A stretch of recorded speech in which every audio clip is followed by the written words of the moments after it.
Today I'm going to teach you guys how you can downgrade your iPhone to iOS 17. If you have already upgraded your iPhone to iOS 18 and would like to go back to iOS 17 because you're facing a lot of issues on iOS 18, you can simply do that by using a Mac or PC.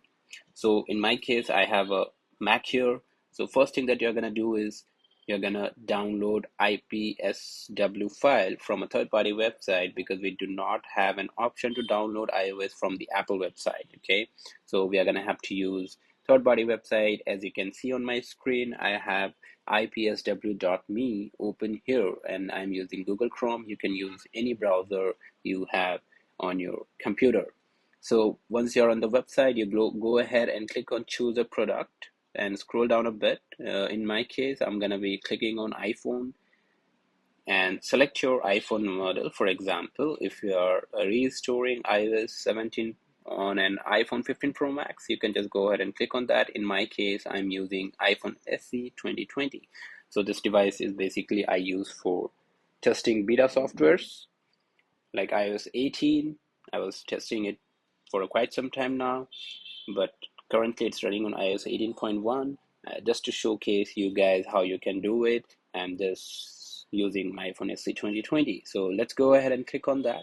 Once you click on that, of course, you're going to see some ads. You're simply going to have to close it. And once you're there, you're going to see a signed IPSW. So we are going to have to download iOS 17.7. You can also see that there are other iOS which you can no longer downgrade to because they are no longer signed by Apple. Okay, you can only downgrade to iOS that are still being signed by Apple. So in our case, we are going to be downloading 17.7. We also have iOS 18.0.1 and 18.1. So we don't need either of those. We are going to have to download 17.7. So to save time, I have already downloaded 17.7. You can see here in my download folder, you can see 17.7, and this is for iPhone SE 2020.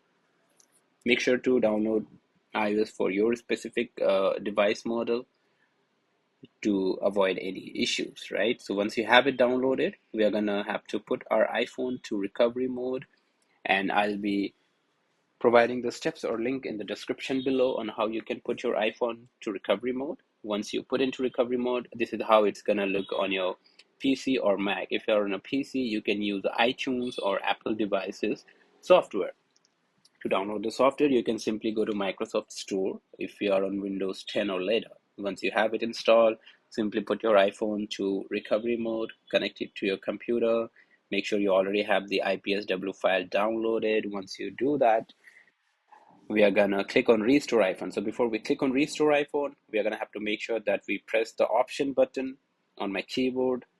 If you're on Mac, you're gonna have to press option. If you're on PC, you're gonna have to press alt. Okay, once you have done that, go ahead and click on restore iPhone, which will give me another window where I can choose the file I would like to restore. Right, once you have it selected, click on open, and it should start restoring your iPhone to iOS 17.7. So make sure you follow the steps correctly, and also make sure before you do any of that, you'll have to take a backup of your device. Okay, in case if you want to go back to iOS 18, you can restore your data from that backup. Also, one thing to notice here, or rather important here, is if you have any backup from iOS 17, you can definitely go ahead and restore it. But if you have a backup from iOS 18, since we are downgrading the software, you're not going to be able to restore that backup. So there's a data loss, right? So if you're completely okay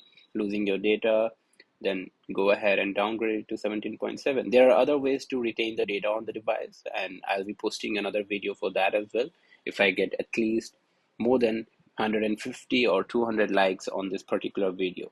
Okay, have a good one. Thank you.